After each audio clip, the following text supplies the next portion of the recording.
Why do we often choose quick tasks over long-term commitments? It's a question that brings us face to face with the fascinating ways our brains operate. As it turns out, we're hardwired to favor immediate, urgent tasks over those that require long-term commitment. It's a survival mechanism, a relic from an era where immediate threats and opportunities often held the key to life or death. So, when you're wondering why that big project seems so daunting, remember, it seems our minds are wired to prioritize the here and now. Can high expectations directly improve performance? Let's dive into the Pygmalion effect, a psychological phenomenon that suggests they can. Back in the 1960s, a study revealed that when teachers were led to expect enhanced performance from certain students, those students did in fact excel. It seems our belief in someone's potential can actually elevate their performance. So the next time you're setting expectations, aim high. Believe in the potential, and the performance may just follow. Ever saw a face in a cloud or a piece of toast? This is an instance of pareidolia, a psychological phenomenon where we find familiar patterns, like faces where none exist. Driven by our deeply ingrained social nature, our brains are hardwired to recognize faces, a crucial skill for human interaction. This tendency is so strong it often leads us to see faces in completely unrelated objects or patterns. It's a fascinating glimpse into how our mind works. Our brains are constantly seeking familiarity even in randomness. Are our memories reliable narrators of our past? This question leads us into a fascinating labyrinth of the mind. It's believed our brains construct memories much like pieced-together pictures, rather than perfect snapshots of events. Each time we recall a memory, it's potentially altered slightly, colored by current emotions or subsequent experiences. This means memories can evolve, sometimes leading to false memories. It's a curious blend of fact and fiction, reality and perception. Our memories, it seems, are more malleable than we thought. Why does the music of our teenage years stick with us? It's because during adolescence our brains are awash with feel-good chemicals, making everything seem intense and significant. Music from this time period becomes the soundtrack to our formative experiences and emotions. It imprints on our brains, creating powerful associations that can trigger a flood of memories and feelings even years later. It's more than just a nostalgic trip down memory lane, it's a beautiful interplay of neurology and memory. It's not just nostalgia, it's neuroscience. Do we see the world as it is, or as we believe it to be?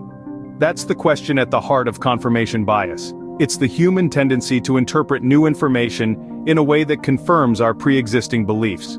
And it's everywhere, from how we read the news to our political preferences. Even when faced with hard facts, we often twist them to fit into our existing narratives. We might be shaping our reality more than we realize. Ever wanted to squeeze something because it's so cute? This is actually a psychological phenomenon known as cute aggression. It's our brain's way of dealing with an overload of positive emotions. So, when you see that adorable puppy and feel the urge to hug it a little too tightly, that's cute aggression at play. It's a balancing mechanism, helping us to manage overwhelming feelings of joy or affection. So remember, sometimes cuteness can be too much to handle. Why do strict rules often lead to rebellion? Let's dive into the psychological principle of reactance. This phenomenon, particularly evident in teenagers, is an aversive response to regulations that impinge on freedom and autonomy. When rules seem too restrictive, the desire to assert one's independence intensifies, often triggering acts of defiance. It's a fascinating dance between authority and autonomy, a tug-of-war that can shape behaviors and attitudes. It seems that freedom, or the lack thereof, can be a powerful motivator. Would you rather know something bad is coming or live in uncertainty? In life's grand theater, we often find ourselves playing a game of emotional tug-of-war. The paradox is that we tend to prefer the certainty of impending discomfort, rather than the anxiety of not knowing. It's a peculiar facet of our psychology, where the devil we know is less daunting than the devil we don't. It seems that our minds find solace in predictability, however unpleasant the outcome. It appears that we favor the known no matter how uncomfortable over the unknown. Why does food prepared by others often taste better? Have you ever thought about it? Well, it's not just about the flavors or the ingredients, it's the excitement, the anticipation of the unknown that adds an extra layer of taste to the meal. It's the fact that someone else has put in the effort, the time, and the love to prepare something for you. It's the experience of being served that enhances our enjoyment of the meal. Part of the joy of eating, it seems, comes from not cooking. Why do we naturally focus on the negative? It's called negativity bias, an inbuilt tendency to give more attention to the bad than the good. It's a survival tool. but it can hamper our happiness. The key to countering this bias is to consciously acknowledge the positive. For every negative thought, try to embrace 5 positive ones: a compliment, a moment of beauty, a personal achievement. By mindfully celebrating the good, we can rewire our brains towards optimism. Positivity, it seems, is a skill we can cultivate. Why do we remember beginnings and ends more than middles? This is due to the serial position effect, a psychological phenomenon where we tend to recall the first and last items in a series best, and the middle items worst. It explains why movie endings and book conclusions stick with us, while the middle parts may blur.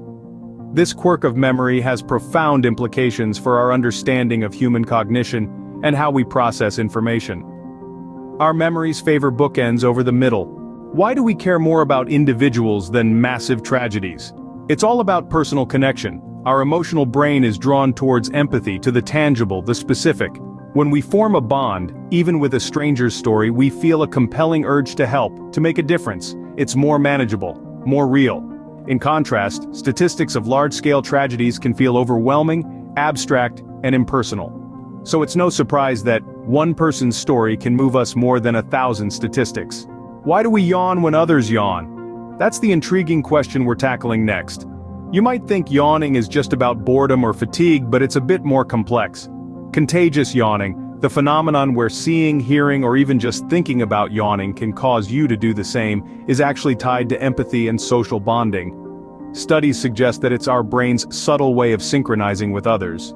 Yawning, it turns out, is more than just a sign of boredom. Can having a backup plan undermine the success of our primary plan?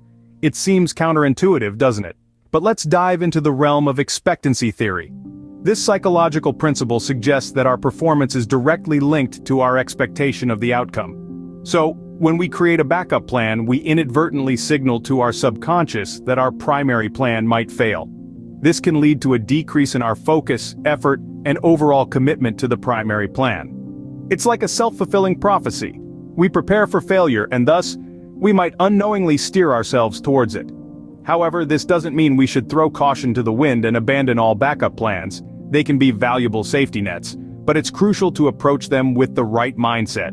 Treat your primary plan as the only plan, and your backup as an afterthought. Planning ahead is important, but getting caught up in the details can be counterproductive.